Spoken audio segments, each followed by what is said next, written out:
ಒಟ್ಟಾಗುವುದು ಆರಂಭ, ಒಗ್ಗಟ್ಟಾಗಿರುವುದು ಪ್ರಗತಿ, ಒಟ್ಟಾಗಿ ಕೆಲಸ ಮಾಡುವುದು ಯಶಸ್ಸು.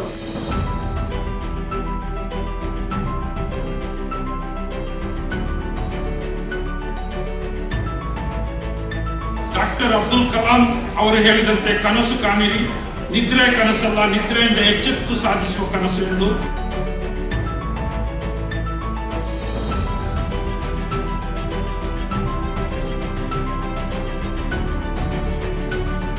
ಸಮಾಜ ಸೌಹಾರ್ದ ನಿರ್ಮಾಣ ಮಾಡಲಿಕ್ಕೆ ನಾನು ಯಾವುದೇ ತ್ಯಾಗಕ್ಕೂ ಯಾವುದೇ ಟೀಕೆಗೂ ಏನು ಕೂಡ ನಾನು ಸಿದ್ಧನಿದ್ದೇನೆ. ನನಗೇನು ಸಾಮರಸ್ಯ ಬೇಕು. ಅದಕ್ಕಾಗಿ ನಾನು ನಮ್ಮ ದೊಡ್ಡ ಮಟ್ಟದ ಅಭಿವೃದ್ಧಿ ಅಂತ ಇರ್ತದೆ. ಏನು ನಿಮ್ಮ ಮೇನ್ ಅಭಿವೃದ್ಧಿ ಅಂತೇಳಿ ಅದಕ್ಕೆ ನಾನು ಹೇಳಿದೆ, ಎಷ್ಟು ಬ್ರಿಡ್ಜ್ ಕಟ್ತೇನೆ, ಎಷ್ಟು ರೋಡ್ ಮಾಡ್ತೇನೆ, ಎಷ್ಟು ವ್ಯವಸ್ಥೆ ಮಾಡ್ತೇನೆ, ಇದು ನನ್ನ ಕ್ಷೇತ್ರ ಪ್ರತಿನಿಧಿಯಾಗಿ ನನ್ನ ಅಭಿವೃದ್ಧಿ ಅಲ್ಲ. ನನ್ನ ಕ್ಷೇತ್ರದ ಅತ್ಯಂತ ದೊಡ್ಡ ಅಭಿವೃದ್ಧಿ, ನನ್ನ ಕನಸಿನ ಅಭಿವೃದ್ಧಿ ಯಾವುದಂತ ಹೇಳಿದ್ರೆ ಅದು ಉಲ್ಲಾಲಪೇಟೆ ಮುಖ್ಯ ರಸ್ತೆಯಲ್ಲಿ ಒಂದು ಹಿಂದೂ ಸಹೋದರ ಮಕ್ಕಳು, ಕ್ರಿಶ್ಚಿಯನ್ ಸಹೋದರ ಮಕ್ಕಳು, ಮುಸ್ಲಿಂ ಸಹೋದರ ಮಕ್ಕಳು, ಬಡವರು, ಶ್ರೀಮಂತರು, ಹಿಂದುಳಿದ ವರ್ಗರು, ದಲಿತರು, ಮಹಿಳೆಯರು, ಕಾರ್ಮಿಕರು ಎಲ್ಲರೂ ಕೂಡ ಅವರ ಮಕ್ಕಳೆಲ್ಲರೂ ಕೂಡ ಉಲ್ಲಾಲಪೇಟೆಯ ನಡು ರಸ್ತೆಯಲ್ಲಿ ಕೈ ಇಟ್ಟುಕೊಂಡು ಸಂತೋಷದಿಂದ ಓಡಾಡುವಂಥ ವಾತಾವರಣ ನಿರ್ಮಾಣ ಮಾಡಿದೆ. ಅದು ನನ್ನ ಮೊದಲ ಇವತ್ತು ಅಭಿವೃದ್ಧಿ, ಆ ಕನಸಿನ ಅಭಿವೃದ್ಧಿ. ಅದಕ್ಕೆ ಏನೆಲ್ಲ ತ್ಯಾಗಕ್ಕೆ ನಾನು ಬಹುಶಃ ಒಂದು ಹೆಚ್ಚು ಮುಂದೆ ನಿಂತು ನನ್ನ ಎಲ್ಲ ರೀತಿಯ ತ್ಯಾಗ ನಾನು ಖಂಡಿತವಾಗಿ ನಾನು ಮಾಡ್ತೇನೆ. ಅದಕ್ಕೆ ಒಂದು ಹೆಜ್ಜೆ ಅಲ್ಲ, 10 ಹೆಜ್ಜೆ ಮುಂದೆ ಕೂಡ ನಾನು ಇವತ್ತು ತಯಾರಾಗಿ ಮುಂದೆ ಕೆಲಸ ಮಾಡ್ತೇನೆ.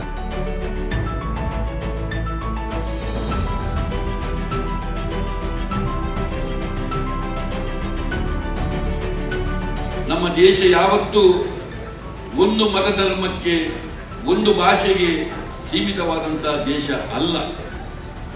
ಈ ದೇಶದಲ್ಲಿ ಬೌದ್ಧ ಇರುವಂತಹ ಒಂದು ದೇಶ, ಒಂದು 100 ಮತಧರ್ಮಗಳು, ಸಾವಿರಾರು ಜಾತಿಗಳು, ಸಾವಿರಾರು ಭಾಷೆಗಳು ಇದ್ದಂತಹ ಒಂದು ದೇಶ. ನಾನು ವಿದ್ಯಾರ್ಥಿ ಮುಖಂಡನಾಗಿದ್ದಾಗಲೇ 1992-93 ಮಂಗಳೂರಲ್ಲಿ ಫಸ್ಟಿಗೆ ಫಾರ್ಮೇಷನ್ ಆದ 94 ಅಲ್ಲ ಫಾರ್ಮೇಷನ್ 94-95 ಆವಾಗ ನಾನು ವಿದ್ಯಾರ್ಥಿ ಮುಖಂಡನಾಗಿ ಸಕ್ರಿಯನಾಗಿದ್ದೆ.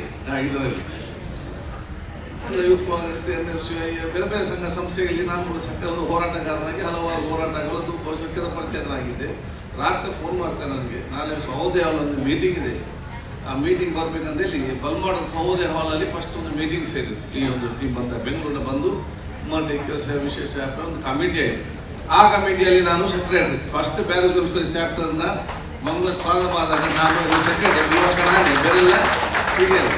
ಆಗ ನಾವು ಬೇರೆ ಬೇರೆ ಇವತ್ತು ಕಾರ್ಯಕ್ರಮವನ್ನು ಹಮ್ಮಿಕೊಳ್ಳೋದು, ಅಲ್ಲಿ ಪೇಟೆ ತಿರುಗಾಡೋದು, ಈ ಬೇರೆ ವೆಲ್ಫೇರ್ ಇಟ್ಕೊಂಡು ಮೀಟಿಂಗ್ ಮಾಡೋದು. 97 ಮೀಟಿಂಗ್ಗೆ ಬೇಕಾಗಿ ಸಂಘಟನೆ ಮಾಡಿ ಇಲ್ಲಿ ಬಂದು ಬಹುಶಃ ನಮ್ಮ ಪ್ಯಾಲೇಸ್ ಗ್ರೌಂಡಲ್ಲಿ ಸಭೆ ಇತ್ತ, ಅದರಲ್ಲಿ ಕೂಡ ಸಕ್ರಿಯ ಕಾರ್ಯಕರ್ತನಾಗಿ ನಾನು ಭಾಗವಹಿಸಿದ್ದೆ.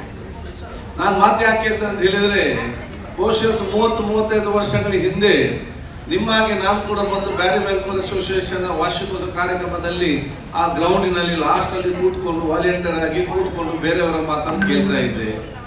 ಬಹುಶಃ 30 ವರ್ಷಗಳ ಹಿಂದೆ ಬ್ಯಾರಿ ವೆಲ್ಫೇರ್ ಅಸೋಸಿಯೇಷನ್ ಲಾಸ್ಟ್ ಸೀಟಲ್ಲಿ ಕೂತ್ಕೊಂಡ UT ಖಾದರ್ ಇವತ್ತು ಕರ್ನಾಟಕ ರಾಜ್ಯದ ವಿಧಾನಸಭೆ ಅಧ್ಯಕ್ಷರ ಪೀಠದಲ್ಲಿ ಕೂತ್ಕೊಳ್ಳೋದಾದ್ರೆ ಅಲ್ಲಾಹ್ ತಾಲಾ UT ಖಾದರ್ಗೆ ಮಾತ್ರ ದೇವರು ವರ ಕೊಟ್ಟದ್ದು. ನಿಮ್ಗೆ ಮತ್ತು ನಿಮ್ಮೆಲ್ಲ ಮಕ್ಕಳಿಗೆ ಕೂಡ ಎಲ್ಲರಿಗೂ ಕೂಡ ನಾವು ದೊಡ್ಡ ಶಕ್ತಿ ಕೊಟ್ಟಿದ್ದಾರೆ. ಆದ ಕಾರಣ ತಂದೆ ತಾಯಂದ್ರ ಮತ್ತು ಮಕ್ಕಳಿಗೆ ನಾನು ಏನಿಲ್ಲ ಅಂತ ಹೇಳಿದ್ರೆ, ಇವತ್ತು ನೀವು ಅಲ್ಲಿ ಕೂತ್ಕೊಂಡು ನಮ್ಮನ್ನು ನೋಡಿ ಒಂದು ಸಂತೋಷ ಪಡೋದಲ್ಲ, ಅಲ್ಲಿ ಕೂತ್ಕೊಂಡು ನೀವು ನಿಮ್ಮ ಮಕ್ಕಳನ್ನು ನಮ್ಗಿಂತ ದೊಡ್ಡ ಸ್ಥಾನಕ್ಕೆ ಹೇಗೆ ತೆಕೊಂಡು ಹೋಗ್ಬೇಕು ಅಂತ ಆಲೋಚನೆ ಮಾಡಿಕೊಂಡು ಅದಕ್ಕೆ ಬೇಕಾದ ಹುಟ್ಟ ಮತ್ತು ಛಲ ಮತ್ತು ವ್ಯಕ್ತಿತ್ವವನ್ನು ರೂಪಿಸಿಕೊಳ್ಳಬೇಕು. ಅದಕ್ಕಾಗಿ ಇವತ್ತೊಂದು ಪ್ರೇರಣಾ ಕಾರ್ಯಕ್ರಮವನ್ನು ಇವತ್ತು ಮಾಡಿದೆ. ಇವತ್ತು ಯಾಕೆ ಪ್ರಶಸ್ತಿ ಕೊಡ್ತಾರೆ ವಿದ್ಯಾರ್ಥಿ ಇವರಿಗೆಲ್ಲ ಯಾಕೆ ಕೊಡ್ತಾರೆ? ಅವರೊಂದು ಪ್ರೇರಣೆ ಮತ್ತು ಪ್ರೋತ್ಸಾಹ ಸಂಕೇತವಾಗಿ ಸಮಾಜದ ಮುಂದೆ ಇಟ್ಟುಕೊಂಡು ಇವರು ಈ ರೀತಿ ಯಶಸ್ಸು ಪಡಬೇಕಾದ್ರೆ ಅದು ಎಲ್ಲರೂ ಕೂಡ ಸಾಧ್ಯವಂತ ಹೇಳಿ ನಿಮ್ಮನ್ನು ಬಹುಶಃ ಭವಿಷ್ಯದ ಸತ್ಪ್ರಜೆಯಾಗಿ ಇವತ್ತು ತಯಾರು ಮಾಡಲು ಇವತ್ತು ಮಾಡುವಂಥ ದೊಡ್ಡ ಮಟ್ಟದೊಂದು ಪ್ರೋತ್ಸಾಹದ ಇವತ್ತು ಕಾರ್ಯಕ್ರಮ ಇವತ್ತು ಆಗಿದೆ. ಅದಕ್ಕಾಗಿ ಬಹುಶಃ ನಾನು ಕರೆ ಸಲ್ಲಿಸಿಕೊಂಡು ಎಲ್ಲ ನಮ್ಮ ಪ್ರೀತಿಯ ವಿದ್ಯಾರ್ಥಿಗಳು ತಾವಿವತ್ತು ವಿಶೇಷವಾದ ಗೌರವ ತಾವಿವತ್ತು ಪಡ್ಕೊಳ್ಳಿಕ್ಕೆ ಬಂದಿದ್ದೀರಾ. ತಮ್ಗೆಲ್ಲರಿಗೂ ಕೂಡ ನಾನು ಅತ್ಯಂತ ನಾನು ಶುಭಾಶಯ ಸಲ್ಲಿಸ್ತೇನೆ. ಭವಿಷ್ಯ ದಿನಗಳಲ್ಲಿ ನೀವು ನಿಮ್ಮ ತಂದೆ ತಾಯಂದಿರ ಆಸ್ತಿ ಸಂಪತ್ತು ಮಾತ್ರ ಅಲ್ಲ, ತಂದೆ ತಾಯಂದಿರ ಆಸ್ತಿ ಜೊತೆಯಲ್ಲಿ ಈ ಸಮುದಾಯದ ಈ ಸಮಾಜದ ಒಂದು ದೇಶ ಸಂಪತ್ತಾಗಿ ಮಾರ್ಪಡದ ವ್ಯಕ್ತಿತ್ವ ಅಂತವೆಲ್ಲ ಹಮ್ಮಿಕೊಳ್ಬೇಕು. ಅದು ನಿಮ್ಮ ಮುಂದಿನ ಗುರಿ ಆಗ್ಬೇಕಂತ ಹೇಳಲಿಕ್ಕೆ ನಾನು ಇವತ್ತು ಇಚ್ಛಿಸುವಂಥದ್ದು. ಅದು ಆಗ್ಬೇಕಾದ್ರೆ ತಮ್ಮ ಶಿಕ್ಷಣ ಜೊತೆಯಲ್ಲಿ ತಮ್ಮ ವ್ಯಕ್ತಿತ್ವವನ್ನು ಕೂಡ ರೂಪಿಸಿಕೊಳ್ಬೇಕಂತ ಹೇಳಲಿಕ್ಕೆ ನಾನು ಇವತ್ತು ಬಯಸ್ತೇನೆ. ಶಿಕ್ಷಣದಲ್ಲಿ ತಾವು ಇವತ್ತು ಅತ್ಯುತ್ತಮವಾದ ಮಾರ್ಕ್ಸ್ ತಾವು ಇವತ್ತು ಪಡ್ಕೊಂಡು ಬಂದಿದ್ದೀರಿ, ಉತ್ತಮವಾದ ತಾವು ಇವತ್ತು ಕಲಿತಾ ಇದ್ದೀರಿ. ಇದಕ್ಕಾಗಿ ನಿಮ್ಮನ್ನು, ನಿಮ್ಮ ಹೆತ್ತವರ ಪ್ರೋತ್ಸಾಹ, ಅವರ ಕಠಿಣವಾದ ಪರಿಶ್ರಮ, ಅವರ ಪ್ರೋತ್ಸಾಹದ ಮುಖಾಂತರ ತಾವು ಒಂದು ಹಂತಕ್ಕೆ ತಾವು ಇವತ್ತು ಬಂದು ನಿಂತಿದ್ದೀರಿ. ಶಿಕ್ಷಣ ಜೊತೆಯಲ್ಲಿ ನಿಮ್ಮ ವ್ಯಕ್ತಿತ್ವ ರೂಪಿಸಿಕೊಂಡು ಸರ್ವರ ಪ್ರೀತಿಗೆ ಪಾತ್ರರಾಗುವಂಥ ವ್ಯಕ್ತಿತ್ವ ರೂಪಿಸಿಕೊಳ್ಬೇಕಂತ ಹೇಳಲಿಕ್ಕೆ ನಾನು ಇವತ್ತು ಬಯಸ್ತೇನೆ. ಅದಕ್ಕಾಗಿ ಈಗಾಗಲೇ ತಾಳ್ಮೆ, ಪ್ರೀತಿ, ವಿಶ್ವಾಸ, ಸೋದರತೆ, ನಿಮಗೆ ಯಾರಾದರೂ ಅಪರಾಧ ಮಾಡಿದ್ರು ಕೂಡ ಅವನು ಶ್ರಮಿಸಿಕೊಂಡು ಮುಂದೆ ಹೋಗುವಂಥ ಮನೋಭಾವವನ್ನು ತಾವೆಲ್ಲ ಕೂಡ ಈಗಿಂದಲೇ ಹಮ್ಮಿಕೊಂಡು ಬರಬೇಕಂತ ಹೇಳಲಿಕ್ಕೆ ನಾನು ಇವತ್ತು ಇಚ್ಛಿಸುವಂಥದ್ದು. ನಿಮ್ಮ ಬುದ್ಧಿವಂತಿಕೆ ಮತ್ತು ಮಾರ್ಕೆ ನಿಮ್ಮ ಜೀವನದಲ್ಲಿ ಯಶಸ್ಸು ಮಾಡ್ತಕ್ಕಂಥ ಯಾರಿಗೂ ಹೇಳಲಿಕ್ಕೆ ಸಾಧ್ಯವಿಲ್ಲ. ನಿಮ್ಮ ಬುದ್ಧಿವಂತಿಕೆ ಮತ್ತು ನಿಮ್ಮ ಮಾರ್ಕಿನ ಜೊತೆಯಲ್ಲಿ ನಿಮ್ಮ ವ್ಯಕ್ತಿತ್ವದಲ್ಲಿ ಇದನ್ನು ಮೈಗೂಡಿಸಿಕೊಂಡು ಹೋಗುವಂತ ದೊಡ್ಡ ಮಟ್ಟದ ಆ ಒಂದು ಕಮಿಟ್ಮೆಂಟ್ ನಿಮ್ಮಲ್ಲಿ ಇವತ್ತು ಬರಬೇಕು. ಸಮಾಜ ಸೌಹಾರ್ದ ನಿರ್ಮಾಣ ಮಾಡಲಿಕ್ಕೆ ನಾನು ಯಾವುದೇ ತ್ಯಾಗಕ್ಕೂ, ಯಾವುದೇ ಟೀಕೆಗೂ ಏನು ಕೂಡ ನಾನು ಸಿದ್ಧನಿದ್ದೇನೆ. ನನಗೇನು ಸಾಮರಸ್ಯ ಬೇಕು. ಅದಕ್ಕಾಗಿ ನಾನು ನಮ್ಮ ದೊಡ್ಡ ಮಟ್ಟದ ಅಭಿವೃದ್ಧಿ ಅಂತ ಹೇಳ್ತೇನೆ. ಏನು ನಿಮ್ಮ ಮೇನ್ ಅಭಿವೃದ್ಧಿ ಅಂತೇಳಿ ಅದಕ್ಕೆ ನಾನು ಹೇಳಿದೆ, ಎಷ್ಟು ಬ್ರಿಡ್ಜ್ ಕಟ್ತೇನೆ, ಎಷ್ಟು ರೋಡ್ ಮಾಡ್ತೇನೆ, ಎಷ್ಟು ವ್ಯವಸ್ಥೆ ಮಾಡ್ತೇನೆ, ಇದು ನನ್ನ ಕ್ಷೇತ್ರ ಪ್ರತಿನಿಧಿಯಾಗಿ ನನ್ನ ಅಭಿವೃದ್ಧಿ ಅಲ್ಲ. ನನ್ನ ಕ್ಷೇತ್ರದ ಅತ್ಯಂತ ದೊಡ್ಡ ಅಭಿವೃದ್ಧಿ, ನನ್ನ ಕನಸಿನ ಅಭಿವೃದ್ಧಿ ಯಾವುದಂತ ಹೇಳಿದ್ರೆ ಅದು ಉಲ್ಲಾಲಪೇಟೆ ಮುಖ್ಯ ರಸ್ತೆಯಲ್ಲಿ ಒಂದು ಹಿಂದೂ ಸೋದರ ಮಕ್ಕಳು, ಕ್ರಿಶ್ಚಿಯನ್ ಸೋದರ ಮಕ್ಕಳು, ಮುಸ್ಲಿಂ ಸೋದರ ಮಕ್ಕಳು, ಬಡವರು, ಶ್ರೀಮಂತರು, ಹಿಂದುಳಿದ ವರ್ಗರು, ದಲಿತರು, ಮಹಿಳೆಯರು, ಕಾರ್ಮಿಕರು ಎಲ್ಲರೂ ಕೂಡ ಅವರ ಮಕ್ಕಳೆಲ್ಲರೂ ಕೂಡ ಉಲ್ಲಾಲಪೇಟೆಯ ನಡು ರಸ್ತೆಯಲ್ಲಿ ಕೈ ಇಟ್ಟುಕೊಂಡು ಸಂತೋಷದಿಂದ ಓಡಾಡುವಂಥ ವಾತಾವರಣ ನಿರ್ಮಾಣ ಮಾಡದೆ ಅದು ನನ್ನ ಮೊದಲ ಇವತ್ತು ಅಭಿವೃದ್ಧಿ, ಆ ಕನಸಿನ ಅಭಿವೃದ್ಧಿ. ಅದಕ್ಕೆ ಏನೆಲ್ಲ ತ್ಯಾಗಕ್ಕೆ ನಾನು ಬಹುಶಃ ಒಂದು ಹೆಚ್ಚು ಮುಂದೆ ನಿಂತು ನನ್ನ ಎಲ್ಲ ರೀತಿಯ ತ್ಯಾಗ ನಾನು ಖಂಡಿತವಾಗಿಯೂ ನಾನು ಮಾಡ್ತೇನೆ. ಅದಕ್ಕೆ ಒಂದು ಹೆಜ್ಜೆ ಅಲ್ಲ, 10 ಹೆಜ್ಜೆ ಮುಂದೆ ಕೂಡ ನಾನು ಇವತ್ತು ತಯಾರಾಗಿ ಮುಂದೆ ಕೆಲಸ ಮಾಡ್ತೇನೆ. ನಮ್ಮ ದೇಶ ಯಾವತ್ತೂ ಒಂದು ಮತ ಧರ್ಮಕ್ಕೆ, ಒಂದು ಭಾಷೆಗೆ ಸೀಮಿತವಾದಂತಹ ದೇಶ ಅಲ್ಲ. ಈ ದೇಶದಲ್ಲಿ ಬೌದ್ಧ ಇರುವಂತಹ ಒಂದು ದೇಶ, ಒಂದು 100 ಮತಧರ್ಮಗಳು, ಸಾವಿರಾರು ಜಾತಿಗಳು, ಸಾವಿರಾರು ಭಾಷೆಗಳು ಇದ್ದಂತಹ ಒಂದು ದೇಶ. ಈ ದೇಶದಲ್ಲಿ ಈಗಾಗಲೇ UT ಖಾದರ್ ಅವರು ಒಟ್ಟು ಒಳ್ಳೆಯ ಸಂದೇಶವನ್ನು ಕೊಟ್ಟರು. ಎಲ್ಲಿ ಒಂದು ಕುಟುಂಬದಲ್ಲಿ ಒಂದು ಸಾಮರಸ್ಯ ಇಲ್ಲ, ಎಲ್ಲಿ ಒಂದು ಊರಿನಲ್ಲಿ, ಒಂದು ಜಿಲ್ಲೆಯಲ್ಲಿ ಆಗಿರ್ಬೋದು, ಊರಿನಲ್ಲಿ ಆಗಿರ್ಬೋದು ಸಾಮರಸ್ಯ ಇಲ್ಲ, ಅಲ್ಲಿ ನೆಮ್ಮದಿ ಇರಲಿಕ್ಕೆ ಸಾಧ್ಯವೇ ಇಲ್ಲ. ಇದನ್ನು ನಾವೆಲ್ಲರೂ ಪ್ರಾಮಾಣಿಕವಾಗಿ ಒಪ್ಪಬೇಕು. ಇವತ್ತು ಈ ದೇಶದಲ್ಲಿ ನಾವೊಂದು ಜೀವನವನ್ನು ಯಾವುದೇ ಸಂಘರ್ಷ ಇಲ್ಲದೆ ಒಂದು ನೆಮ್ಮದಿಯಿಂದ ಬದುಕಬೇಕಾದರೆ ನಾವು ಈ ದೇಶವನ್ನು ಎಷ್ಟು ಅರ್ಥೈಸಬೇಕು ಎಂಬುದನ್ನು ಪ್ರತಿಯೊಬ್ಬರು ಇದನ್ನು ತಿಳ್ಕೋಬೇಕು. ಎಷ್ಟೋ ಸಲ ನಮ್ಮ ಮತಧರ್ಮಗಳಿಗೆ, ನಮ್ಮ ಜಾತಿಗಳಿಗೆ ನಮಗಿರುವ ವ್ಯತ್ಯಾಸವೇ ನಮಗೆ ಅರ್ಥವಾಗ್ತಾ ಇಲ್ಲ. ಈಗ ಇಷ್ಟೆಲ್ಲ ವಿದ್ಯಾವಂತರಾದ ಮೇಲೆ ಕೂಡ, ಇಷ್ಟೆಲ್ಲ ಐಶ್ವರ್ಯವಂತರಾದರೂ ಕೂಡ ಯಾಕೆ ಈ ಅಂತರ ಕಂದಕಗಳು ಪ್ರತಿ ದಿನ ದಿನ ಹೆಚ್ಚೆಚ್ಚಾಗ್ತಾ ಇದೆ ಎಂಬುದೇ ನಮಗೆ ಅರ್ಥವಾಗ್ತಾ ಇಲ್ಲ. ಇಂತಹ ಸಂದರ್ಭದಲ್ಲಿ ನಾವುಗಳು ಸಮಾನ ಮನಸ್ಕರು ಬಹಳಷ್ಟು ಜಾಗರೂಕತೆಯಿಂದ ಇರಬೇಕಾದ್ದು ನಮ್ಮ ಕರ್ತವ್ಯ.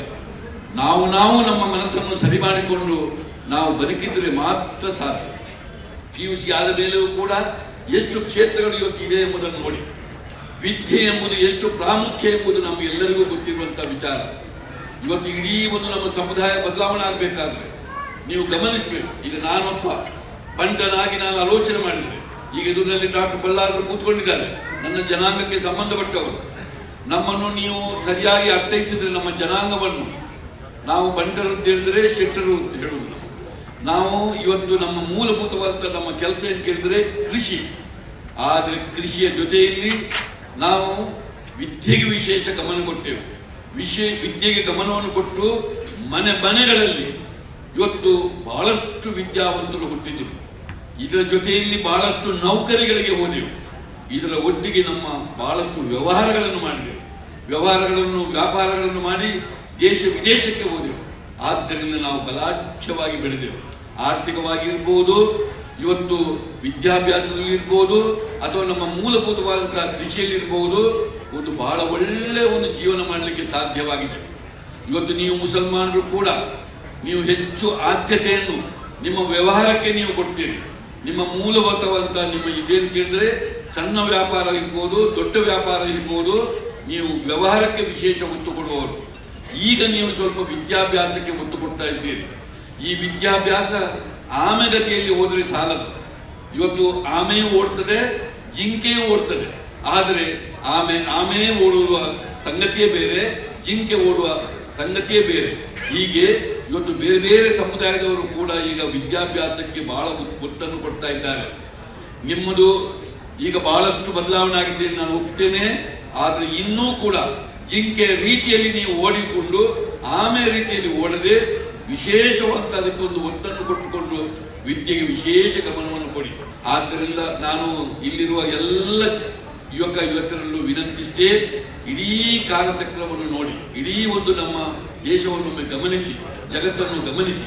ಇಂತಹ ಸಮಯದಲ್ಲಿ ತಾವುಗಳು ವಿದ್ಯೆಗೆ ವಿಶೇಷ ಒತ್ತನ್ನು ಕೊಟ್ಟುಕೊಂಡು ಈಗ ಇರುವಂತಹ ಎಲ್ಲ ಸಹಕಾರವನ್ನು ನೀವು ಉಪಯೋಗಿಸಿಕೊಂಡು ನಿಮ್ಮ ಜೀವನದಲ್ಲಿ ಅತ್ಯುತ್ತಮರಾಗಿ ಬೆಳಿಬೇಕು ಮತ್ತು ಸಾಮರಸ್ಯವಂತಹ ಬದುಕಿಗೆ ಬಹಳಷ್ಟು ನಾವು ಒತ್ತನ್ನು ಕೊಡಬೇಕಾಗ್ತದೆ. ನಾನಂತೂ ನಮ್ಮ ವಿದ್ಯಾಸಂಸ್ಥೆಯನ್ನು ತೆಗೆದು ನೋಡಿ, ನಾವೊಂದು ಮಿನಿ ಇಂಡಿಯಾದಾಗಿ ನಮ್ಮ ವಿದ್ಯಾಸಂಸ್ಥೆ ಇರೋದು. ಯಾಕೆಂದ್ರೆ ಈಗ ದೇಶ ನಮ್ಮದು ಹೇಗಿದೆ, ಎಷ್ಟು ಜಾತಿ ಮತ ಭಾಷೆಗಳಿದೆ, ಎಷ್ಟು ವಿಚಾರಗಳಿದೆ ಎಂಬುದನ್ನು ಗಮನಿಸಿ. ಅದೇ ರೀತಿ ನನ್ನ ವಿದ್ಯಾಸಂಸ್ಥೆಯನ್ನು ನಾನು ಕಟ್ಟಿದ್ದು ಕೇವಲ ಹಿಂದೂಗಳಿಗಾಗಿ ಮಾತ್ರ ಅಲ್ಲ, ಕೇವಲ ನನ್ನ ಬಂಟರ ಜನಾಂಗಕ್ಕೆ ಮಾತ್ರ ಕಟ್ಟಿದ್ದೇ ಅಲ್ಲ. ನಾನು ಇಡೀ ಮಿನಿ ಇಂಡಿಯಾವನ್ನು ನೋಡಿಕೊಂಡು ಮಿನಿ ಇಂಡಿಯಾದಾಗಿ ನನ್ನ ವಿದ್ಯಾಸಂಸ್ಥೆ ಇರಬೇಕು ಎಂಬುದನ್ನು ಕಟ್ಟಿದ್ದರಿಂದಲೇ ಇವತ್ತು ಮುಸಲ್ಮಾನರು ಒಂದು ಹೆಚ್ಚು ಕಡಿಮೆ 2,500-3,000 ವಿದ್ಯಾರ್ಥಿಗಳು ನಮ್ಮ ವಿದ್ಯಾಸಂಸ್ಥೆಗೆ ಸೇರಲಿಕ್ಕೆ ಕಾರಣ, ಹೀಗೆ ಸೇರಿದ್ದು. ಅಲ್ಲಿ ಕೂಡ ಹಾಗೆ ನಮ್ಮ ಕಾರ್ಯಕ್ರಮವನ್ನು ಕೂಡ ನಾವು ಬಹಳ ಪ್ರೀತಿಯಿಂದ ಈ ದೇಶವನ್ನು ಹೇಗಿದೆ ಅದನ್ನೇ ಅರ್ಥೈಸಿಕೊಂಡು ನಾನು ಮಾಡಬೇಕಾಗ್ತದೆ. ಅದಕ್ಕಾಗಿಯೇ ನಮ್ಮ ಕ್ಯಾಂಪಸ್ನಲ್ಲಿ ನಾನು ಜುಮ್ಮವನ್ನು ಮಾಡಿದ್ದೇನೆ. ನಾನೊಬ್ಬ ಹಿಂದೂ ಆಗಿದ್ದು ಕೂಡ ಜುಮ್ಮವನ್ನು ಮಾಡಿದ್ದೇನೆ. ನಿಮಗೊಂದು ಮಸೀದಿಯನ್ನು ಮಾಡಿಕೊಂಡು ಅಲ್ಲಿ ನಮ್ಮ ಮುಸಲ್ಮಾನ ಮಕ್ಕಳಿಗೆ ಪ್ರಾರ್ಥನೆ ಮಾಡುವ ವ್ಯವಸ್ಥೆಯನ್ನು ನಾನು ಮಾಡಿದ್ದೇನೆ. ಇದರ ಜೊತೆಯಲ್ಲಿ ಕುರಾನನ್ನು 1ನೇ ತರಗತಿಯಿಂದ 10ನೇ ತರಗತಿಯವರೆಗೆ ಯಾರು ಮುಸಲ್ಮಾನ ಮಕ್ಕಳಿದ್ದಾರೆ ಅವರಿಗೆ ಓದಲಿಕ್ಕೆ ಬೇಕಾಗಿ, ಅವರಿಗೆ ಶಿಕ್ಷಣ ಕೊಡಲಿಕ್ಕಾಗಿ 3 ಜನ ಕುರಾನನ್ನು ಪಠಿಸುವಂತ ಗುರುಗಳನ್ನು ನಾನು ಇಟ್ಟುಕೊಂಡಿದ್ದೇನೆ. ಇದರ ಜೊತೆಯಲ್ಲಿ ಅರೇಬಿಕ್ ಲ್ಯಾಂಗ್ವೇಜ್ ಅನ್ನು ಸೆಕೆಂಡ್ ಲ್ಯಾಂಗ್ವೇಜ್ ಆಗಿ ನಮ್ಮ ಸಂಸ್ಥೆಯಲ್ಲಿ ನಾವು ತೆಗೆದುಕೊಂಡಿದ್ದೇವೆ. ನಮ್ಮ ಇಫ್ತಾರ್ ಕೂಟಂತೂ ಅದು ರಾಜ್ಯ ದೇಶದಲ್ಲಿ ಒಂದು ಬಹಳ ದೊಡ್ಡ ಹೆಸರನ್ನು, ಒಂದು 10-12 ಸಾವಿರ ಜನ ಸೇರಿಕೊಂಡು ನಡೆಯುವಂತಹ ಇಫ್ತಾರ್ ಕೂಟ. ಇದೆಲ್ಲ ಹೇಳೋ ಉದ್ದೇಶ ನಿಮ್ಮನ್ನು ಮೆಚ್ಚಿಸಲಿಕ್ಕಾಗಿ ಅಲ್ಲ, ಚಪ್ಪಾಳೆ ತಟ್ಟಲಿಕ್ಕಾಗಿ ಅಲ್ಲ. ಇದು ನಮ್ಮದು ಮಿನಿ ಇಂಡಿಯಾ. ಸಾಧಾರಣ ಕುಟುಂಬದಿಂದ ಬಂದ ನಾನು ಶ್ರಮಪಟ್ಟು ದುಡಿದು ಇಂದು ಅಲ್ ಮುಸೈನ್ ಎಂಬ ಕಂಪನಿಯನ್ನು ಸ್ಥಾಪಿಸಿ ಸಾವಿರಾರು ಜನರಿಗೆ ಕೆಲಸ ಕೊಡುವುದರ ಹಿಂದೆ ದೊಡ್ಡ ಕಥೆ ಇದೆ. ಕಷ್ಟ, ನೋವು, ಶ್ರಮ, ಬೆವರು ಇದೆ, ತ್ಯಾಗ, ತಾಳ್ಮೆ, ಸಹನೆ ಇದೆ. ಅಲ್ಲಾಹನ ಅಪಾರವಾದಂಥ ಅನುಗ್ರಹವಿದೆ. ಅಲ್ಹಮ್ದುಲಿಲ್ಲಾ ಇಂದು ಈ ಮಟ್ಟಕ್ಕೆ ಬೆಳೆದಿದ್ದೇನೆ. ಡಾಕ್ಟರ್ ಅಬ್ದುಲ್ ಕಲಾಂ ಅವರು ಹೇಳಿದಂತೆ ಕನಸು ಕಾಣಿರಿ, ನಿದ್ರೆ ಕನಸಲ್ಲ, ನಿದ್ರೆಯಿಂದ ಎಚ್ಚೆತ್ತು ಸಾಧಿಸುವ ಕನಸು ಎಂದು. ಅಂತಹ ಕನಸನ್ನು ಸಣ್ಣದಲ್ಲೇ ಹೊತ್ತು ನನಸನ್ನು ಮಾಡಲು ಹೊರಟಿದ ನಾನು ಇಂದು ಈ ಹಂತಕ್ಕೆ ತಲುಪಿದ್ದೇನೆ. ಇನ್ನು ಒಂದು ಹೆಜ್ಜೆ ಮುಂದಿಟ್ಟು ಅಂತಾರಾಷ್ಟ್ರ ಮಟ್ಟದಲ್ಲಿ ಗುರುತಿಸುವಂತಹ ಉದ್ಯಮಿಯಾಗಿ ಬೆಳೆದು ಬಡವರ ಅಶಕ್ತರ ಬದುಕಿನಲ್ಲಿ ಮಾನವೀಯ ಮೌಲ್ಯಗಳನ್ನು ಬೆಳೆಸುವಂತ, ಅವರ ಸುಖ ದುಃಖಗಳಲ್ಲಿ ಭಾಗಿಯಾಗುವಂತ ವ್ಯಕ್ತಿಯಾಗಿ ಸಮಾಜದ ಶಕ್ತಿಯಾಗಿ ಬೆಳಗಲು ನಿಮ್ಮೆಲ್ಲರ ಪ್ರಾರ್ಥನೆ. ಮಹಾನ್ ಅಲ್ವಾ പിന്നെ യുട്ടിക്കാതർ സാമരസ്യത്തെ ಬಗ್ಗೆ പിന്നെ ಸೌಹಾರ್ದತೆ ಬಗ್ಗೆ ಒಂದು ಚೆಂದಾಗಿ ನಾಗ ಕೊರೆ ನಾಳೈತೆ ಬ್ಯಾರಿ ವಿಶ್ವ ಸಮ್ಮೇಳನ ಹಾಕಂಟ ಇದು ನಂಗೆ ಎಂತ ಕೊಡ್ತಿದ್ದೆ, ಎಲ್ಲ ಅನ್ಯ ಧರ್ಮಗಳು ಸೇರಿತು, ನಾಗ ಎಲ್ಲರೂ ಒಂದಾಯ್ತು. ಸೌಹಾರ್ದಕ್ಕೂ ಸಾಮರಸ್ಯತೆ ನಾವು ನಾಂದಿ ಹಾಕೋಗಾಯ್ತು, ನಾವೆಲ್ಲರೂ ಒಂದಾನು. ഇതിൽ ಸ್ಪೆಷಲ್ ಆಯ್ತು GCC ಎವಡೆಲ್ಲ ಉಂಟು. ನಾನು GCC ನಾನು ಲೀಡರ್ ಎಡ್ತಿತ್ತು, ಅದರ ಎಲ್ಲ GCC ಕಂಟ್ರಿ ಎಡ್ತಿತ್ತು, ನಾನು ಲೀಡರ್ ಎಡ್ತಿತ್ತು. ನಿങ്ങളೊಟ್ಟಿಗೆ ನಾನು ಕೈ ಜೋಡಿಸಿಟ್ಟು ಅದು ಸಕ್ಸಸ್ ಆಗಿ ಕಾಟಬೇಕು. ನೀವು ಮಗಳ ಬ್ಯಾರಿ ಎಲ್ಲರೂ ನೀವು ಕೈ ಜೋಡಿಸಿ ಕೇಳುಂಟು. ಅದಕ್ಕೆ ಅವಕಾಶ ತಂದ ಎಲ್ಲ ಬ್ಯಾರಿ ಸಮುದಾಯಕ್ಕೆ ಎಲ್ಲ ಕಂಡವರು ಬ್ಯಾಂಗ್ಳೂರು ಚಂಗೈ ಮಾರ್ಗ ಹೃತ್ಪೂರ್ವಕವಾಗಿ ಒಂದೇ ನಾವು ಬಿಸುತ್ತಾ ಜೈ ಹಿಂದ್, ಜೈ ಕರ್ನಾಟಕ. ನಮ್ಮ ಈ ಕಟ್ಟಡದ ಮುಖ್ಯ ಪಿಲ್ಲರ್ಗಳು ಹೇಳಲು ಇಚ್ಛಿಸ್ತಾ ಇದ್ದೀನಿ. ಮೊದಲನೇದಾಗಿ ಸೈಯದ್ ಮೊಹಮ್ಮದ್ ಬ್ಯಾರಿಯರವರು, ಅವರು ಕೆಲವೊಂದು ಕಾರಣಗಳಿಂದಾಗಿ ಲಂಡನ್ನಲ್ಲಿದ್ದಾರೆ, ಅವರು ಬರಲಿಕ್ಕೆ ಆಗಲಿಲ್ಲ. ಬಟ್ ಅವರು ನಮ್ಮ ಜೊತೆಯಲ್ಲೇ ಇದ್ದಾರೆ, ಮಾನಸಿಕವಾಗಿ ಪರೋಕ್ಷವಾಗಿ ನಮ್ಮ ಜೊತೆಯಲ್ಲಿದ್ದಾರೆ. ಹಾಗೆಯೇ ನಮ್ಮ ಪೂರ್ವ ಅಧ್ಯಕ್ಷರಾದಂತಹ ಹಾಗೂ ಪ್ರಸಕ್ತ ಆಡಳಿತ ಮಂಡಳಿ ಸದಸ್ಯರಾದಂತಹ ಶ್ರೀ PM ಫಾರೂಕ್ ರವರು, ಅವರ ಜೊತೆಯಲ್ಲೇ ನಮ್ಮ evergreen hero Shri TK Umar ರವರು, NI ಇಕ್ಬಾಲ್ ರವರು, ಪ್ರೆಸಿಡೆನ್ಸಿ ಕಾಲೇಜಿನ ಚಾನ್ಸಲರ್ ನಿಸ್ಸಾರ್ ರವರು ಎಲ್ಲರೂ ಸೇರಿ ಆ 3 ಕೋಟಿಯೊಂದಿಗೆ ಇನ್ನೊಂದು 6 ಕೋಟಿಯನ್ನು ಸೇರಿಸಿ 9 ಕೋಟಿಯನ್ನು ಸೇರಿಸಿ ನಾವು 12 ಕೋಟಿಯಲ್ಲಿ ಶುರು ಮಾಡಿದಂತಹ ಈ ಕೆಲಸ, ಇದು ಅರ್ಧದಲ್ಲಿ ಇರಬೇಕಾದ್ರೆ ಕೆಲಸ ನಡೀತಾ ಇರಬೇಕಾದ್ರೆ ಮತ್ತೆ 12 ಕೋಟಿ ನಮ್ಮ ಈಗಿನ ಸಭಾಪತಿಯಾಗಿರುವಂತಹ ಖಾದರ್ ಸಾಹೇಬರ ಸಹಾಯದಿಂದ ಅಂದಿನ ಮುಖ್ಯಮಂತ್ರಿಯರ ಹತ್ರ ಹೋಗಿ ಇನ್ನೂ 2 ಕೋಟಿಯನ್ನ ನಾವು ಅನುದಾನವಾಗಿ ಪಡ್ಕೊಂಡು, ಇದಕ್ಕೆ ಖಾದರ್ ಸಾಹೇಬರು ಬಹಳ ಪ್ರಾಮುಖ್ಯ ಕೆಲಸವನ್ನು ಮಾಡಿರ್ತಾರೆ. ಸೊ ಒಟ್ಟು 5 ಕೋಟಿ ಸರ್ಕಾರದಿಂದ ಬಂತು. ತದನಂತರ BJP ಸರ್ಕಾರದ ಸಮಯದಲ್ಲಿ ಯಡಿಯೂರಪ್ಪ ಸಾಹೇಬರು ಮುಖ್ಯಮಂತ್ರಿ ಆಗಿರ್ಬೇಕಾದ್ರೆ ಮೈನಾರಿಟಿ ಚೇರ್ಮನ್, ಮೈನಾರಿಟಿಯ ಸೆಕ್ರೆಟರಿ ಕಾರ್ಯದರ್ಶಿ ಆಗಿದ್ದಂಥ ನನ್ನ ತಮ್ಮ AB ಇಬ್ರಾಹಿಂ IAS ಅವರ ಸಹಾಯದಿಂದ ಇನ್ನೊಂದು 1 ಕೋಟಿ ರೂಪಾಯಿಯನ್ನು ಸಹ ನಾವು ಪಡ್ಕೊಂಡಿರ್ತೀವಿ. ಹಾಗೆ ಒಟ್ಟು ಸರ್ಕಾರದಿಂದ 6 ಕೋಟಿ ರೂಪಾಯಿಯನ್ನು ಪಡೆದು ನಮ್ಮ ಆಡಳಿತ ಮಂಡಳಿ ಸದಸ್ಯರಿಂದ ಸಂಗ್ರಹಿಸಿರುವಂತಹ ಸುಮಾರು 8 ಕೋಟಿ ಹಾಗೂ ಇನ್ನಿತರ ಎಲ್ಲ ಸದಸ್ಯರಿಂದ, ಈಗಿರುವಂತಹ ಕಾರ್ಯಕಾರಿ ಸದಸ್ಯರು ಹಾಗೂ ಎಲ್ಲ ಸದಸ್ಯರಿಂದ ಸೇರಿ ಒಟ್ಟು ಸುಮಾರು 16 ಕೋಟಿ ಖರ್ಚು ಮಾಡಿ ಈ ಬೃಹತ್ ಕಟ್ಟಡವನ್ನು ಕಟ್ಟಿದ್ದೀವಿ. ಇದರ ಉದ್ದೇಶ ಬ್ಯಾರಿ ಸಮೂಹದ ಸಬಲೀಕರಣ, ಎಲ್ಲ ರೀತಿಯಲ್ಲಿಯೂ ಅದಕ್ಕೋಸ್ಕರ ನಾವು ಸಹಾಯ ಮಾಡಬೇಕು ಅನ್ನೋಂತಹ ಆ ದೃಷ್ಟಿಯಲ್ಲೇ ನಾವು ಮಾಡಿರುವಂಥದ್ದು. ಬ್ಯಾರಿಗಳಿಗೆ 1500 ವರ್ಷಗಳಿಗಿಂತಲೂ ದೊಡ್ಡದಾದಂತಹ ಇತಿಹಾಸ. ನಮ್ಗೆ ಗೊತ್ತಿರುವ ಹಾಗೆ ಅರೇಬಿಯಾದಲ್ಲಿ ಇಸ್ಲಾಂ ಹುಟ್ಟುವ ಮುಂಚೆನೆ ಅಲ್ಲಿ ಅರಬ್ ವರ್ತಕರು ಬಂದು ನಮ್ಮ ಜೊತೆ, ದಕ್ಷಿಣ ಕನ್ನಡದ ವರ್ತಕರ ಜೊತೆ ಒಂದು ಸಂಬಂಧವನ್ನು ಹೊಂದಿದ್ರು. ಆ ಮೂಲಕ ಉಂಟಾದಂತಹ ಒಂದು ಜನಾಂಗ ಬ್ಯಾರಿ ಜನಾಂಗ ಅಂತ ಹೇಳ್ಕೊಂಡು ಸುಮಾರು 1.5 ದಶಕಗಳ ಹಿಂದಿನ ಕಾಲಘಟ್ಟದಲ್ಲಿ ನಾವು ನೋಡಿದ್ರೆ ಬಹಳ ಒಂದು ವೈಭವದ ಕಾಲಘಟ್ಟದ ಮೂಲಕ ಹಾದು ಬಂದಂತಹ ಒಂದು ಸಮುದಾಯ ಇದಾಗಿರುತ್ತದೆ. ಆದ್ರೆ ಆಮೇಲೆ ಒಂದು 150 ವರ್ಷಗಳಿಂದ ಈಚೆಗೆ ಸಾಮಾಜಿಕವಾಗಿ, ಆರ್ಥಿಕವಾಗಿ, ಶೈಕ್ಷಣಿಕವಾಗಿ ನಾವು ಬಹಳ ಹಿಂದುಳಿದದ್ದು ಒಂದು ದೊಡ್ಡ ದುರಂತ. 1987ರಲ್ಲಿ ಸರ್, 87ರಲ್ಲಿ ನಾವು ಇಲ್ಲಿ ಬ್ಯಾರೀಸ್ ವೆಲ್ಫೇರ್ ಅಸೋಸಿಯೇಷನ್ ಅಂತ ತೊಡಗಿದಾಗ ಬ್ಯಾರಿ ಅನ್ನುವ ಈ ಒಂದು ಪದ ಇದೊಂದು ಅಸಹ್ಯಕರ ಪದ, ಒಂದು ಅಸಂಗತ ಪದ ಅನ್ನುವ ರೀತಿಯಲ್ಲಿ ಆ ಮಟ್ಟಿಗೆ ನಮ್ಮ ಕೀಳರಿಮೆ ಬೆಳೆದಿತ್ತು. ಆದ್ರೆ ಯಾವಾಗ 1997ರಲ್ಲಿ ನಾವು ಬೆಂಗಳೂರಿನ ಅರಮನೆ ಮೈದಾನದಲ್ಲಿ ಒಂದು ವಿಶ್ವ ಸಮ್ಮೇಳನವನ್ನು ಹಮ್ಮಿಕೊಂಡೆವು, ಅಂದಿನಿಂದ ನಮ್ಮ ಚಾಲನೆ ತೊಡಗಿತು. ಇದೊಂದು ಅಭಿಯಾನದ ರೂಪವನ್ನು ಪಡೆದು ದಕ್ಷಿಣ ಕನ್ನಡದ ಎಲ್ಲಾ ಕಡೆಗೆ ಹರಡಿ, ಮಲೆನಾಡಿಗೆ, ಕೊಡಗಿಗೆ, ಮೈಸೂರಿಗೆ, ಬೆಂಗಳೂರಲ್ಲಿ ಹೇಗೂ ಇದ್ದು ನಾವು ಬಾಂಬೆಗೆ ಮತ್ತು ನಮ್ಮ ಗಲ್ಫ್ ರಾಷ್ಟ್ರಗಳಿಗೂ ಇದು ಹರಡಿತ್ತು. ಆಮೇಲಿಂದ ನಾವು ಹಿಂತಿರುಗಿ ನೋಡ್ಲಿಲ್ಲ. ಆಮೇಲೆ ಸಾಹಿತ್ಯದಲ್ಲಿ, ಕಲೆಯಲ್ಲಿ ಬಹಳ ಕೃಷಿಗಳಾದವು, ಒಂದರ ಮೇಲೆ ಒಂದು. 98, 99, 2003, 2007ರಲ್ಲಿ 4 ಐತಿಹಾಸಿಕ ಬ್ಯಾರಿ ಸಾಹಿತ್ಯ ಸಮ್ಮೇಳನಗಳಾದವು. ಅದರ ಹಿಂದೆ ಬ್ಯಾರಿ ಅಕಾಡೆಮಿ ಬಂತು. ಅಲ್ಲಿಗೆ ನಮ್ಮ ಗುರುತು ಬಲವಾಯಿತು. ಆ ಕೀಳರಿಮೆ ನಮ್ಮಿಂದ ಹೊರಟೋಯ್ತು. ಅಲ್ಲಿ ಒಂದು ಅಭಿಮಾನ ಹುಟ್ಕೊಂಡಿತ್ತು.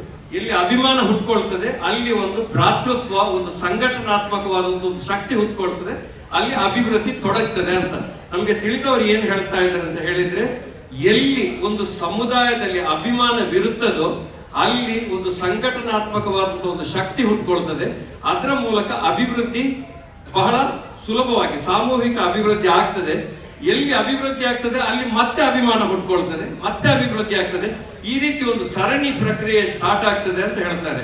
ಇದಕ್ಕೆ ಒಂದು ಉದಾತ್ತವಾದ ಉದಾಹರಣೆ ಬ್ಯಾರೀಸ್ ವೆಲ್ಫೇರ್ ಅಸೋಸಿಯೇಷನ್. ಕಳೆದ 45 ವರ್ಷಗಳಿಂದ ನೀವು ನೋಡಿದ್ರೆ ಯಾವಾಗ ನಮ್ಗೆ ನಮ್ಮ ಇತಿಹಾಸದ ಪರಿಚಯವಾಯಿತು, ನಮ್ಮ ಗುರುತು ಇದೆ ಅಂತ ನಮ್ಗೆ ಗೊತ್ತಾಯಿತು, ಈ ಗುರುತಿನ ಕೆಳಗೆ ನಮ್ಮಲ್ಲಿ ಇದ್ದಿದ್ದು ಕೇವಲ ಒಂದು 15 ರಿಂದ 18 ಲಕ್ಷ ಮಂದಿ. ಇವರನ್ನು ಸಂಘಟಿಸುವುದು ನಮ್ಗೆ ಸುಲಭವಾಯಿತು. ಈ ಸಂಘಟನೆ ಜೊತೆ ಯಾವಾಗ ನಮ್ಗೊಂದು ಭ್ರಾತೃತ್ವದ ಭಾವನೆ ಬಂತು, ಅಲ್ಲಿ ಉದ್ಯೋಗದಲ್ಲಿ ಆಗಲಿ ಶಿಕ್ಷಣದಲ್ಲಿ ಪ್ರತಿಯೊಂದರಲ್ಲೂ ನಮ್ಮ ಒಂದು ಪ್ರಗತಿ ಅಭಿಯಾನ ಶುರುವಾಗಿ ಅದೊಂದು ಸರಣಿ ಪ್ರಕ್ರಿಯೆಯಾಗಿ ಮುಂದುವರಿತಾ ಇದೆ. ಅಲ್ಹಮ್ದುಲಿಲ್ಲಾಹ್. ನಾನು ಇದರಲ್ಲಿ ಏನು ಒಂದು ವಿಶೇಷತೆ ತಮ್ಮ ಗಮನಕ್ಕೆ ತರಬೇಕಂತ ಹೇಳಿದ್ರೆ, ಯಾವ ಮದ್ರಸೆಗಳನ್ನು ಭಯೋತ್ಪಾದಕರ ತಾಣ ಅಂತ ಹೇಳಿಕೊಳ್ಳುವಂತಹ ಒಂದು ಪ್ರಚಾರ ನಡೀತಾ ಇತ್ತ, ಅದೇ ಮದ್ರಸೆಗಳ ಮೂಲಕ ಹುಟ್ಟಿದಂತಹ ಈ ಶಾಲೆಗಳು ಇವತ್ತು ಸಮಾಜದ ಸಾಮರಸ್ಯವನ್ನು ಸಂದೇಶವನ್ನು ಬಿತ್ತುವಂತಹ ಒಂದು ಉದಾಹರಣೆ ಮಾದರಿಯೂ ಆಗ್ತಾ ಇದೆ. ನಾವು ಇನ್ನೂ ಮಾಡಬೇಕಾಗಿರೋ ಕೆಲಸ ಬಹಳ ಇದೆ ಸರ್. ನಮ್ಮ ಸೇನಾನಿಗಳು ಅಂತ ಹೇಳಿದ್ರೆ ಈ ಮಕ್ಕಳಿಗೆ ಯಾವಾಗ ನಾವು ಅವಕಾಶವನ್ನು ಕೊಟ್ಟುವೋ ಆ ಅವಕಾಶವನ್ನು ಉಪಯೋಗಿಸಿಕೊಂಡು ಇವತ್ತು ಎಷ್ಟೊಂದು ಮುಂದುವರೆದಿದ್ದಾರೆ ನೋಡಿ, ಸಮಾಜ ಕಟ್ಟುವ ಕೆಲಸವನ್ನು ಮಾಡ್ತಾ ಇದ್ದಾರೆ. ನಾವೆಲ್ಲ ಇಂದು ಇವತ್ತು ಸೇರಿರೋದು ಈ ಮಕ್ಕಳನ್ನು ಗುರುತಿಸಲು, ಕೊಂಡಾಡಲು, ಬಹುಮಾನಿಸಲು, ಅವರಿಗೆ ಸನ್ಮಾನಿಸಲು ಅಂತ ಸೇರಿದ್ದೇವೆ. ಅದರ ಜೊತೆಗೆ ಈ ಎಲೆಮರೆಯ ಕಾಯಿ ಹಾಗೆ ಕೆಲಸ ಮಾಡುತ್ತಿರುವಂತಹ ವರ್ಷದ ಬ್ಯಾರಿಯವರಿದ್ದಾರೆ, ಅವರನ್ನು ಸನ್ಮಾನಿಸಲು ನಾವು ಸೇರಿದ್ದೇವೆ. ಇದಕ್ಕೆ ಬಂದ ತಮ್ಮೆಲ್ಲರಿಗೂ ಮತ್ತೊಮ್ಮೆ ಅಭಿನಂದನೆಗಳು, ವಂದನೆಗಳು. ತಮ್ಗೆಲ್ಲರಿಗೂ ಮತ್ತೊಮ್ಮೆ ವಂದನೆಗಳು. ಈ ರೀತಿಯ ಒಂದು ಅಭಿಯಾನ ಮುಂದುವರಿಯಲಿ. ಈ ಮಕ್ಕಳು ಆ ಪಥಸಂಚಲನದಲ್ಲಿ, ಪ್ರಗತಿಯ ಪಥಸಂಚಲನದಲ್ಲಿ ನಿರಂತರವಾಗಿ ಮುಂದುವರಿಯಲಿ, ಸಮಾಜ ಕಟ್ಟುವ ಕೆಲಸವನ್ನು ಮಾಡಲಿ.